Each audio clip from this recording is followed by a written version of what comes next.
okay, before you speak your name, this is a good thing. Say the name. You know? And so I'm going to get an order for the speakers. I'll give them a few moments to get together because I know that they're finishing up eating and I want to have them rush through their food. So the speakers is going to be Cousin Matalo. Cousin Sweet, he's going to come up. He's going to present first. He's going to be followed by Tim Senior, who will be followed by Cousin Lori. And then I'm going to close that out. And then there are going to be a couple of other things that's going to be stated. There's going to be a couple other things that's going to be stated. And then we're going to get the music on. We're going to get on the floor. There's a 360 camera on here. Let's make sure we make use of that. She's here. And I'm ready to get on the spell and get this and take my picture. So we're going to move timely. We're going to do this so we can enjoy the rest of this evening. And so when Lou's ready, we're going to get started.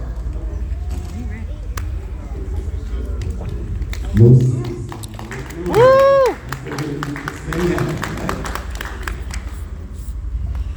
How's everybody doing? Very good. First of all, I'm very, very glad that all of y'all come from wherever you come from to be a part of this family reconnection.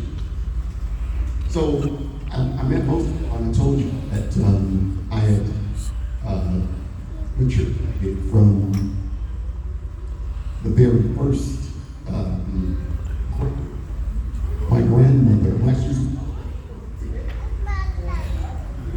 my great grandmother.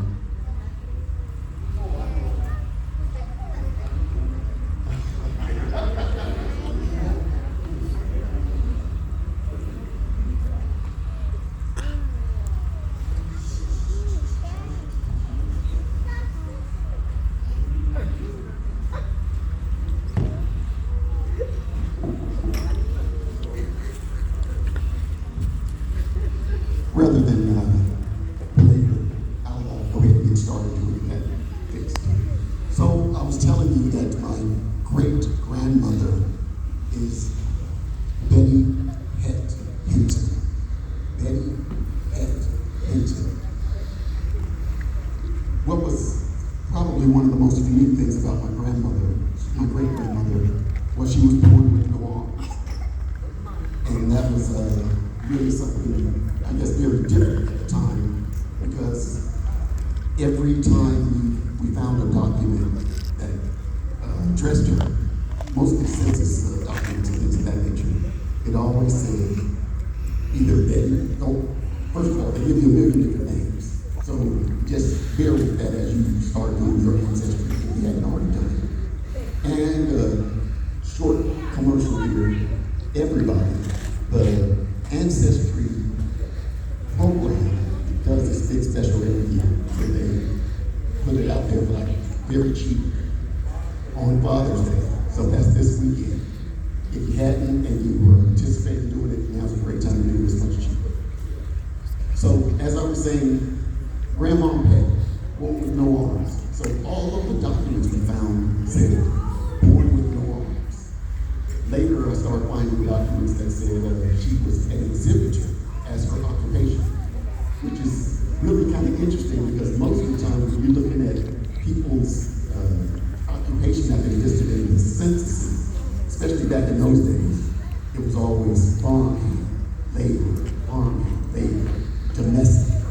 And then all of a sudden, here comes this exhibitor. Oh, okay, we got something special going on.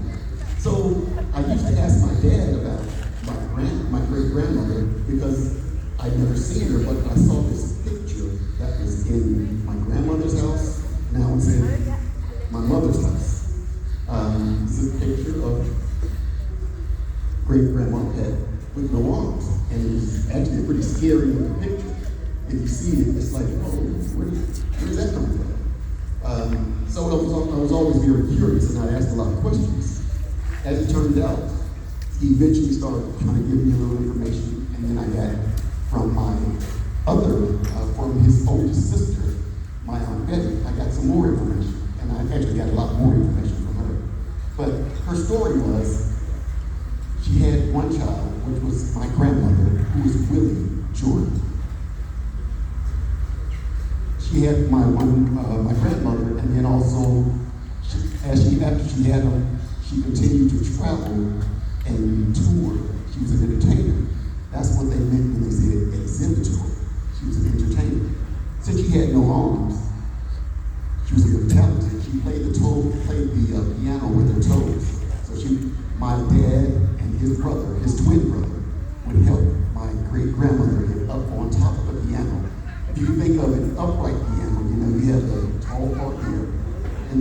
the keys are right down here. So they would put her up on top of the piano and let her play piano with her toes.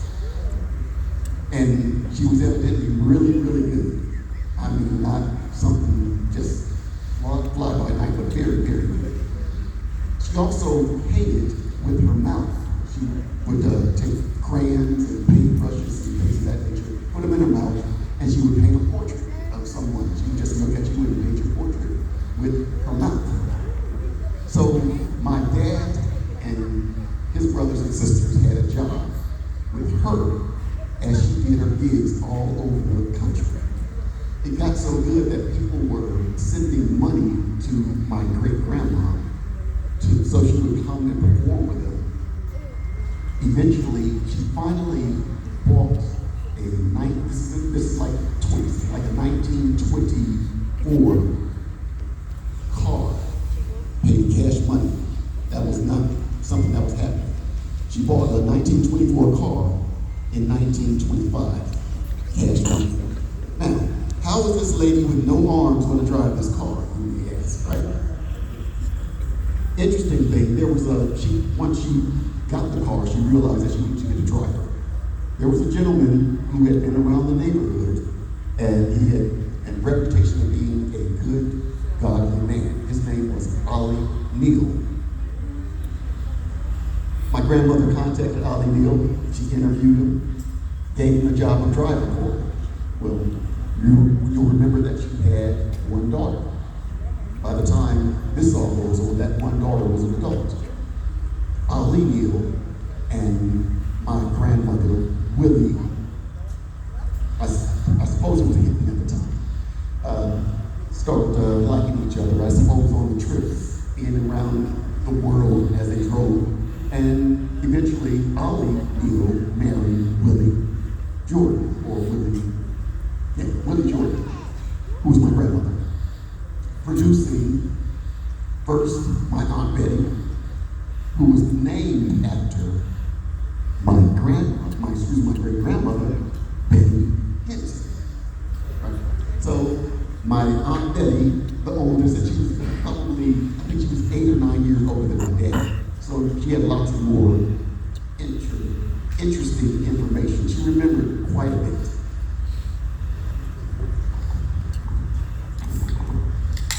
Yes. Okay, I can move a little bit.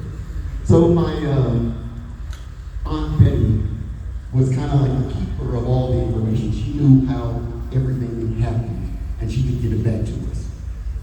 I was always curious about how my grandmother and my grandfather being Ollie Neal, my grandmother being Willie Neal, why they had broken up, because the way things happen, families end up being much bigger than they probably planned or even know.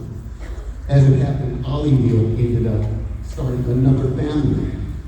So for those of you that are in Arkansas, you'll see there's really 2 Neal families. We're all blood, but we know the story now. We didn't know it back then. But what's beautiful about this is how Ollie came to drive for Grandma Pet, ends up marrying Willie, and creating a family that included Betty, Georgia, Bertha, Willie, Billy, and Jimmy.